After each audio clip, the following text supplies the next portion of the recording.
ఒక అక్షరార్థమైన స్టేట్మెంట్ లేకపోయినా ఒక సత్యాన్ని మనం నమ్మవలసి రావడమే మర్మము ప్రత్యక్షమగుట అంటారనమాట. అది త్రిత్వం విషయంలో కూడా మనం చెప్పాం, అబద్ధ క్రీస్తు పుట్టుక విషయంలో చెప్పాం. లేఖనాల్లో ఎన్నో మర్మములు ఉన్నవి. సర్ఫేస్ లెవెల్లో అక్షరాలా కనబడితే అది ఇక మర్మము కాదు.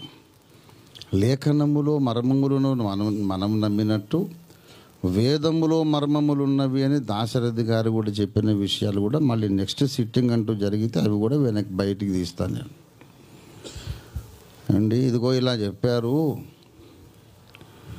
కన్నులు ఉన్నవారే వాక్య అర్థమును గ్రహించగలరు, కన్నులు ఉన్నవారే ఆ పరమపుత్రుని చూడగలరు.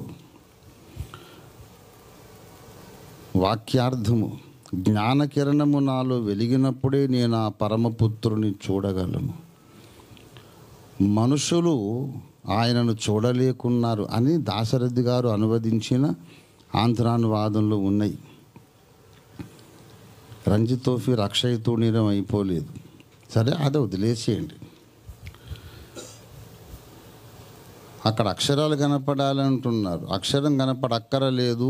కన్నులు లేనివాడేమో అక్షరాలు చూస్తాడు, కన్నులు ఉన్నవాడు అక్షరములో లేని దాన్ని చూస్తాడని దాశరథి గారు రాసినటువంటి వేద శ్లోక భావములు అవన్నీ పట్టుకొని మనం అటువంటి ఎన్నో వందలు ఉన్నాయి కూర్చుంటాం.